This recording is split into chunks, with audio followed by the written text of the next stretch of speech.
नमस्कार। आज 28 मई 2026 दिन गुरुवार है। आइए नजर डाल लेते हैं मध्य प्रदेश की बड़ी और जरूरी खबरों पर। आप कहां से एमपी न्यूज देख रहे हैं, कमेंट कर बताएं। सुप्रीम कोर्ट ने चंबल अभयारण्य क्षेत्र में अवैध रेत खनन को लेकर मध्य प्रदेश, राजस्थान और उत्तर प्रदेश सरकारों को कड़ी फटकार लगाई है। जस्टिस विक्रम नाथ और जस्टिस संदीप मेहता की बेंच ने साफ कहा कि पर्यावरण संरक्षण केवल कोर्ट की बार बार दखल या अफसरों की जवाबदेही तय होने के डर से नहीं होना चाहिए। कोर्ट ने माना कि तीनों राज्यों और एनएचएआई के हल्फनामों में पहले की तुलना में बेहतर तालमेल और सक्रियता दिखाई दी है, लेकिन अवैध खनन पर पूरी तरह रोक लगाने के लिए और सख्त कदम जरूरी हैं। मध्य प्रदेश सरकार ने भिंड, मुरैना और श्योपुर में 8 चेक पोस्ट बनाने का प्रस्ताव रखा है, जिसके लिए 30 दिन का समय मांगा गया। कोर्ट ने 6 महीने के भीतर सीसीटीवी, कॉमजी सेंटर और नाइट विजन कैमरों से लैस हाईटेक निगरानी प्रणाली शुरू करने के निर्देश दिए हैं। खास तौर पर मुरैना, धौलपुर बॉर्डर के पुल और आसपास के क्षेत्रों की निगरानी बढ़ाने को कहा गया है।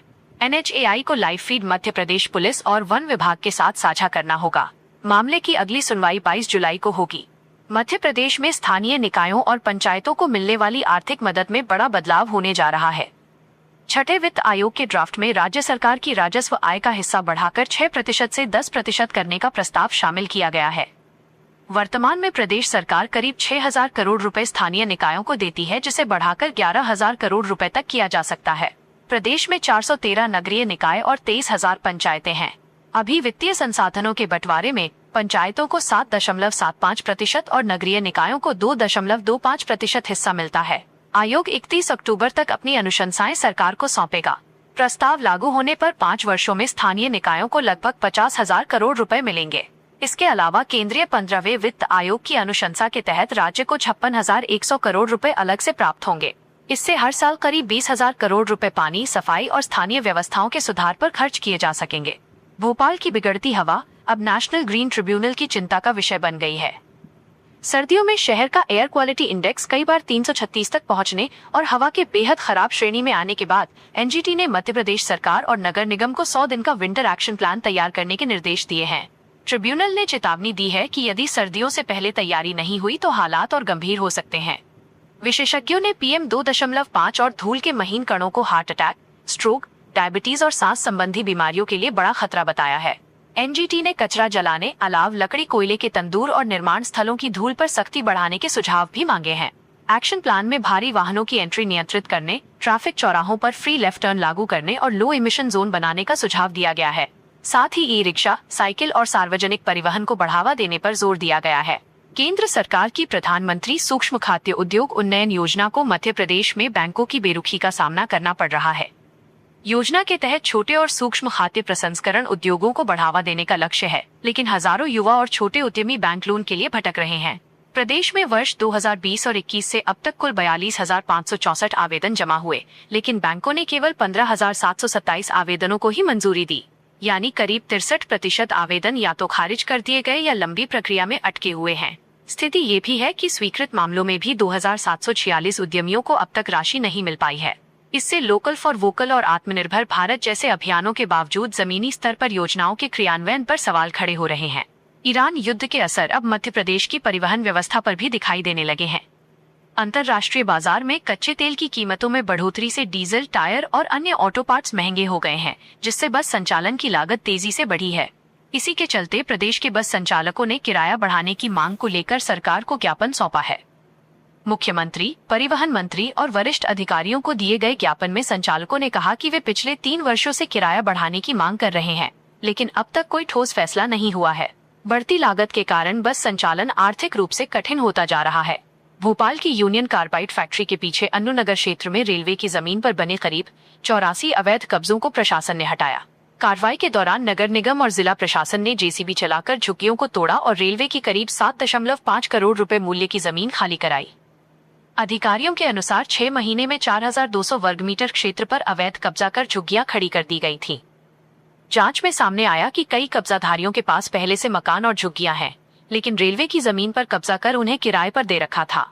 कई झुग्गियों का इस्तेमाल गोदाम और फैब्रिकेशन सामग्री रखने के लिए भी किया जा रहा था। प्रशासन का कहना है कि कार्रवाई से पहले नोटिस दिए गए थे, लेकिन कब्जे नहीं हटाए गए। वहीं गैस पीड़ित संगठन की रचना ढींगरा ने बिना पुनर्वास कार्रवाई को गलत बताया है। मध्य प्रदेश सरकार पर बढ़ते कर्ज ने वित्तीय स्थिति को लेकर चिंता बढ़ा दी है। वित्त विभाग के आंकड़ों के अनुसार प्रदेश में जन्म लेने वाले हर व्यक्ति पर औसतन 55,323 रुपए का कर्ज है। ये कर्ज सरकार द्वारा बाजार से लिए गए ऋण का हिस्सा है, जिसकी भरपाई टैक्स के जरिए की जाती है।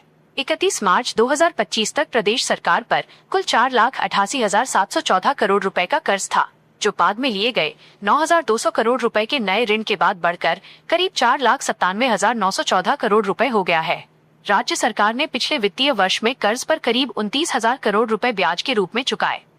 विशेषज्ञों का मानना है कि यह राशि किसी बड़ी सरकारी योजना के बराबर है, जो केवल ब्याज भुगतान में खर्च हो गई।